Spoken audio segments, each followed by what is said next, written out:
From action platformer to a turn-based RPG, the Blue Bomber takes a more Final Fantasy approach with Mega Man X Command Mission. Mega Man X Command Mission is a turn-based RPG developed and published by Capcom for the PlayStation 2 and Nintendo GameCube on July 29, 2004. It's a spin-off from the Mega Man X series and was developed by several devs who worked on the Breath of Fire series. It's such a refreshing take on the original action platforming series that I can understand how so much changed to turn this into a bit of an underrated and obscure gem. So without further ado, we'll dive into this almost uncharted territory and break down the aspects of this maverick hunting mission.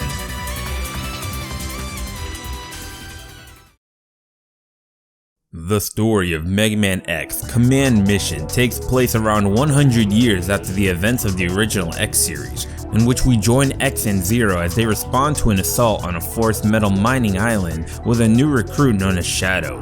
After some investigating and betrayal, X ends up in the Resistance base, ready to find Zero and build an army to defeat the Rebellion army. Mega Man X Command Mission will run you around 19 hours to complete, with almost double that amount to complete everything. It seems a bit low by RPG standards, but Mega Man X is new to this, so I can forgive it, as it's surprising at all that it would have this many hours of gameplay in it as well. The story is kind of just there and a bit predictable at times, but it's still a fun time to be had with a whole cast of new characters, so it's worth a play. With that said, let's talk about the graphics and see how well they turned out. The graphics for Mega Man X Command Mission are a bit choppy at times, but it's still really great. The cel-shaded art style is a nice fit, even if it feels a bit flat sometimes, if that makes sense. I love the new design for X and the designs for the new Reploids and Mavericks you'll be facing on your journey. The enemies also sport some very unique looks to them, and of course bosses as well, with everything fitting the Mega Man themes.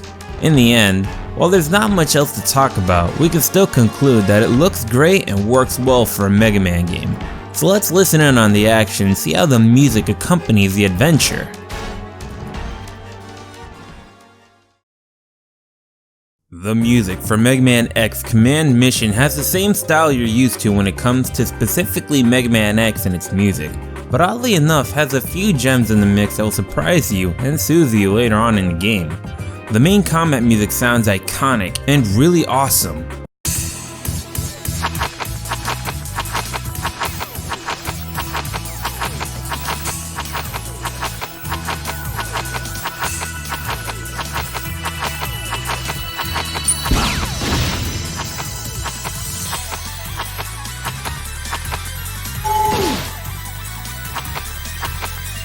While the boss music goes from a more serious tone to really make the combat feel a bit more impactful.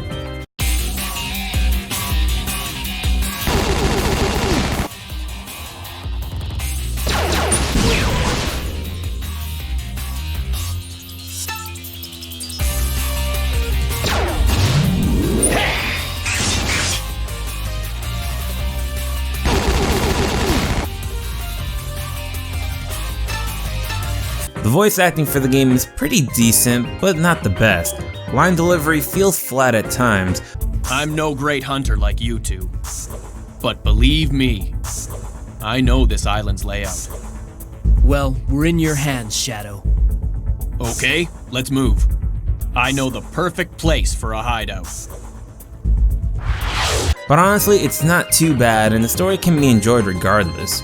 At the end of the day, if you enjoyed the music for previous Mega Man X games, then this one should be no different in that department. Now let's jump into the gameplay and talk about the elephant in the room known as turn-based combat in a Mega Man game.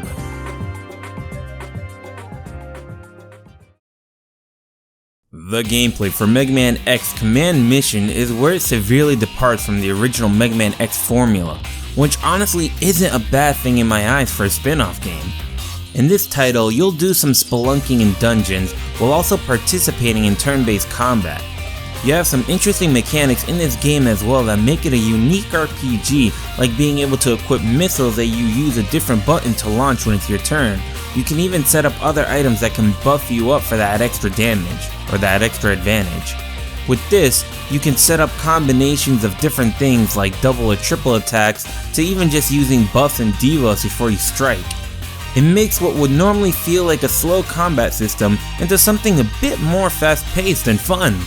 Just be careful, as these additional accessories use up your weapon energy gauge, so keep an eye on that and manage it so you can deliver a swift beating to your enemies.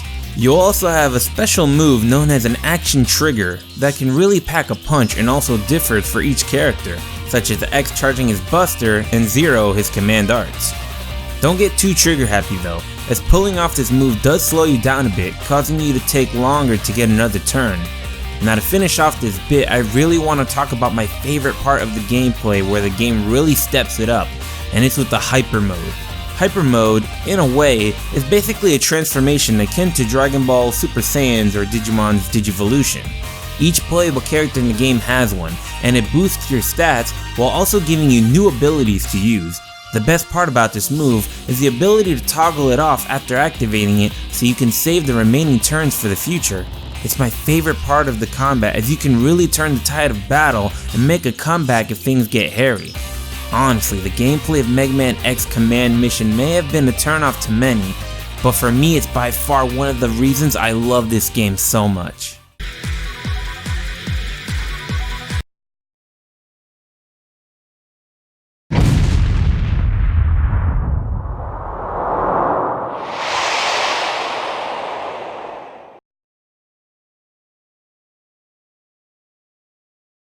Mega Man X Command Mission, just like Mega Man Legends, is one of the more underrated games of the Mega Man franchise, and it hurts to see because I really love these games but will never see a follow-up from them.